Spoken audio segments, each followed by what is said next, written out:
Trains are running again on the newly reconstructed railway connecting Donetsk and Lugansk in East Ukraine. Getting it up and running was a major mission because the route goes through an area that saw some of the worst fighting.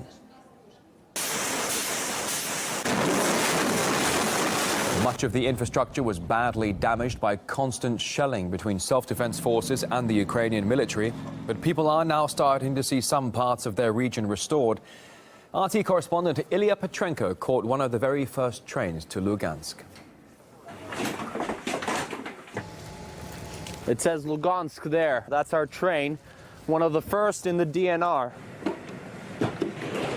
It takes about 5.5 hours to get to Lugansk. Plenty of time to check out who's on this train.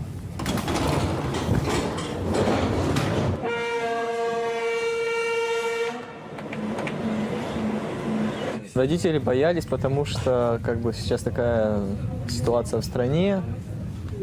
Опасно вообще выходить на улицу, не то что в другой город выезжать. Страшно вообще. Вообще сейчас вообще жить страшно. За 10 месяцев, получается, мы ни разу мамы так и не увидели. Мы настолько рады, что пустили эту электричку, и мы можем свободно съездить туда и обратно. Мы понимаем, что это опасность, конечно, но тем не менее. Радость это, наверное, больше переполняет вот этот страх. As you can see, we've now got a diesel locomotive in front of our train because the power lines from here on are going to be heavily damaged. But also, there are two other cars in front of us, and right now I'm going to ask these people what they're needed for. Эти две платформы прицепляют для того, чтобы обезопасить людей, которые едут в электричке, от внезапного заминирования. Потому что ДРГ, если заминируют, то эти две платформы возьмут на себя этот удар. На данный момент мы подъезжаем уже к Дебальцево. То, что мы видели по телевизору, это было одно. То, что мы будем реально видеть здесь, это совершенно другое. Опоры разбитые, да, столбы вон наполовину снарядами тоже разбитые. Сколько воронок. Тот, кто бомбил это все, он это не делал, и ему это не восстанавливать, а восстанавливать нам. Даже когда увидели эту электричку, люди не поверили, что пустили электричку, что и есть уже связь, допустим, между Луганском и Донецком. Люди этому не верили. Для них это было как сказка. А это правда, это реальность.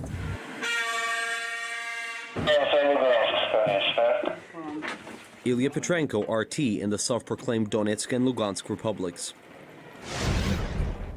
10 past the hour here in Moscow. He travelled around the world in a London cab. He even went all the way up Everest behind the wheel, and now he's on another adventure.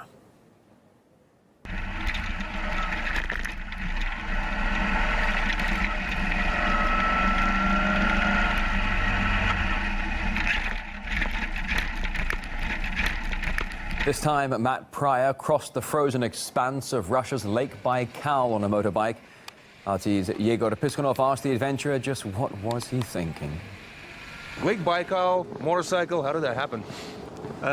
Well, I came across the idea on the internet, and I just thought this thing appeals to me in so many different ways. Did a little bit more research, looked at Lake Baikal, and just thought this is going to be epic.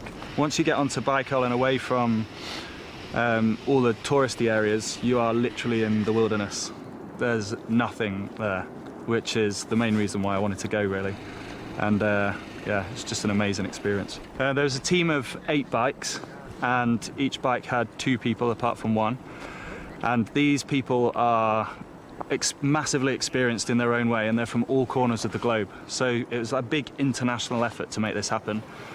Baikal is the deepest lake on Earth and holds a fifth of the planet's fresh water. It is a recognized World Heritage Site that is protected by UNESCO. However, amid all the beauty, danger does lurk beneath the ice. One of the guys, he tried to stop, but he just basically had to gun it in the end. Landed on the icy other side, it all cracked, and they were in knee-deep, freezing cold water, and jumped off the bike pretty quickly. So yeah, seeing that in front of me was, it just reminds you that you're actually on a frozen lake. This isn't hard ground, and there is a chance you can fall straight through it. So it was a Soviet bike, and you had to go over the whole lake. Yeah, The biggest in the world. Yeah, and the terrain is varied and it's constantly changing.